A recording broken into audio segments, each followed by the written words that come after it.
year. Meanwhile, the government is shut down, and the Republicans who currently are in charge of Congress, they're not even pretending to solve the problem. They have not even been showing up to work. Not in session. Where are you? What are you doing? And as for the president, he has been focused on critical issues like paving over the Rose Garden so folks don't get mud on their shoes. Here to break it all down with us is MSNBC contributor and president and CEO of Voto Latino, Maria Teresa Kumar, and former Republican congressman and author of The Social Contract on Substack, Joe Walsh. Maria, how much do you think former President Barack Obama is needed on the campaign trail in this moment? One of the things that we were just discussing it when it was off camera is the fact that he is such an incredible communicator that he is able to synthesize really difficult, complex issues to places where people can actually understand. So real, short little conversation, snippets. But I think what's most important is that when they see Barack Obama, people remember a time in America where there was unity. They remember a time when there was calm, when they saw that there was actual opportunity for their families. And the contrast between the hate that the Republicans on the MAGA side keep pushing and someone who is very calm and collected and saying, look, this is where we are in America, but we don't have to be. Remember when I was president? And I think that that's one of the reasons why you're seeing him on the campaign trail. I can tell you that in 2024, it took him such a long time to go out on the campaign trail on behalf of Kamala Harris. He was reticent. He wasn't sure if he was the right voice. And I think people are realizing, actually, no, we want to go back to policy, not to politics where we're being divisive. Well, and I think that's what makes him effective. With, quite frankly, an MIA Joe Biden. I mean, who is the person that's going to step in that chasm?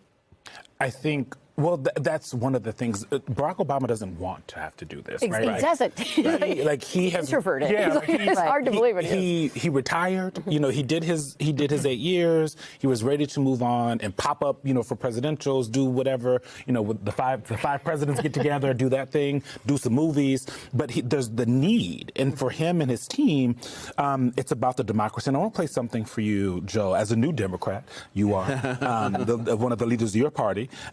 Something he said about being the hope and change guy and how that's tweaked a little bit lately. A lot of people have asked me lately whether I'm surprised by the direction the country's taken. And even though I am the hope and change guy, I try to be honest with them. So I say yes. There are things I am worried about. I'm worried about how willing Republicans in Congress have been to surrender their role as members of a co-equal branch of government, refusing to buck the president even when they know he's out of line, even when a lot of them will privately admit that power is being abused in ways that will hurt their constituents and hurt the country. He went on to talk about the Supreme Court, the universities and law firms that have capitulated over and over and over again. Is this the right message as for the closing message? Because there's also obviously there's the affordability aspect of things. It feels like in Norfolk, Virginia, this is the thing that folks want to hear. Anger. Yeah. I look, and that's Barack Obama's so good at what he does. Democratic voters are freaking pissed off. And scared. And my biggest criticism of my new political party is that the party, the leaders, the establishment are not meeting this moment. But Democratic voters have been. In every special election since Trump was sworn in, Democratic turnout has been through the roof.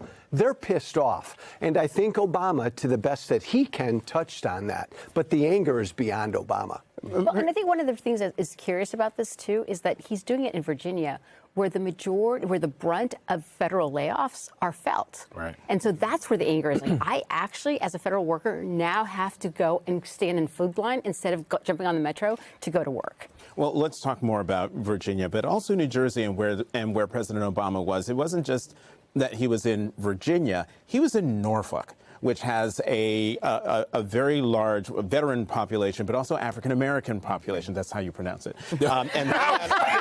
I looked at Jackie like, Watching yesterday. Then after Virginia, President Obama went to Newark, New Jersey, the state's largest city, my birth city, that also has a very large African-American population. Should we take a signal from that, MTK, that not only is the president campaigning in these two pivotal states with gubernatorial races, but it's also about bringing out the base. And let's not forget, the base of the Democratic Party is the African-American vote and African-American women in particular. Well, and I think one of the reasons he also went to Newark is absolutely the African-American community. And it's also a reminder of what the Trump administration was doing under ICE. Remember, that is where you had the congresswoman basically saying, getting arrested now has all these trumped up charges. And it's a reminder of what happens when you have a hostile federal government in your backyard, when even your public officials that are elected fairly can't do anything about it. So I think it's absolutely about the base, but it's also a reminder, it's a contrast of this is chaos under the Republican administration. It will continue if you do not have Democrats being there for and we should point out that Congresswoman LaMonica McIver is going to be on the show later on in one of our hours. And just quickly, I mean, Trump, with what he's doing with ICE, he's declared war on brown and black people in this country. Yeah. White progressives, man, they're coming out, they're voting. But Obama needs to remind these black and brown voters of what this current president is doing on our streets. Do they need reminding, MTK? Because we're seeing... This is going to sound really absurd to all of us because we're in the news daily and constantly, but I can tell you that I've had conversations even with some folks in Texas, and what they're receiving on their feed is completely different than what we're receiving. And it was one of those epiphanies that one of the things that the Democrats have to figure out what to do is how do you get into these non-traditional media platforms where the algorithm, which I always remind people someone made, is preventing people from absorbing and getting the news that they actually need to have agency when it comes to vote. And that's the thing. I think it's different. It's not that he needs to remind them, Joe. I think that what he needs to remind them is, and what other leaders of the party should be reminding voters about, is their agency, to empower them to go beyond the fear that they're feeling. That's exactly right. When you're talking about New Jersey, one of the things that we saw with Trump was the Latino vote, right? You saw a large share of the Latino vote in New Jersey go his way. As you've been talking to folks, as your team's been talking to folks in New Jersey, how are they kind of taking in what has happened over the last 10 months, the Latinos in New Jersey, and are they going to take it out on Trump on Tuesday? There is so much fear in New Jersey. And it really depends on what pockets you're in. You know, sometimes you talk to folks and they're like, well, you know, I just get up every day and I go to work and everything will be fine. But that's a coping mechanism. Because at the same time, what we're seeing is that they're not going to church. They're not buying as they do. And one of the phenomena that we're seeing, depending on where he's deployed these individuals, people are actually changing how they behave in their work. So they'll actually start working after hours in order to prevent any tragedy happening. I do think that one of the things that I keep saying that we're going to see on Tuesday is a silent majority. Oftentimes, a silent majority is related to the right. In this case, it's so many people in the Democratic base and independent voters saying this is actually not what we want in our streets. And it is an opportunity for the Latino community to have a come to Jesus moment of saying, was it the economy? Or is this how you actually want to militarize your livelihood every single day? Because it is absolutely dangerous. And it doesn't matter if you are undocumented or not. The amount of Latinos that I know walking every day with their passports should really be a wake-up call to everybody that we could be the beginning of the canary of the coal mines, but we're not the only ones if we don't show up. Maria, there's two things you said that I want to dig a little bit deeper into, the algorithm and also this anger culture that is so prevalent in our society right now. And I wonder when I'm looking at the Democratic Party and the standouts right now, it's Zohran Mamdani, right, who I would say has been more optimistic than anger. But when we're looking across our entertainment and, again, the landscape of our current culture, the things that seem to break through the most are these debates, these television shows where people are constantly arguing with each other, people having outbursts that go viral on TikTok and Instagram. I mean, Is tapping into the anger culture actually what Democrats need to do to move the ball forward for the party, or is it wrong? I'm biased. I'll say yes. I'll say no. He's a new Democrat. He's a new Democrat. I think righteous anger is going to carry the day against righteous anger against what Trump is doing. Look, the beautiful thing... Is that how you would characterize Mamdani's tone or approach? Oh, I think I think he's tapped into that as well. Anger said in a nice, positive, fun way. It may not but be him doing it, him tapping into it. No, but what makes him unique, though, is that, yes, he has this, we could say deep frustration, there could be anger, but he also has a policy. He also has policies that whether or not you're aligned with them, that they're actually fixing people's, economy, their state of being, and addressing the anger. And addressing the end of saying, like, you could be angry. Yes, but there's also inequality, and this is how we're going to fix it. And I think this is where the Democrats are really challenged. It's not enough to say that you are going to go and vote on Tuesday against the Republican establishment. You actually have to give them something to vote for. Mm-hmm. And I do think Abigail's been doing that. Proposition 50 also does that for Governor Newsom.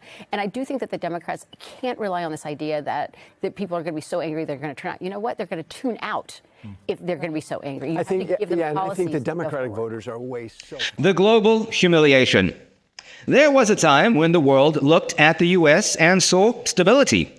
Then Trump walked in and turned the briefing room into a circus tent. I remember watching foreign leaders try to hide their disbelief behind polite smiles, the kind you give to a man who thinks the room laughs with him. Every handshake, every summit, every historic deal was all theater. He didn't listen to advisors, he listened to applause. And when the world didn't clap, he took it personally. That's the thing about Trump. Every disagreement feels like betrayal. Every bit of advice sounds like disrespect. He thought leadership meant dominance. He thought diplomacy was a weakness. And in the end, he left the world not fearing America, but pitying it. Allies stopped calling. Enemies stopped pretending. And Trump, he called it victory. He said America was respected again. But respect isn't built on fear. It's built on trust.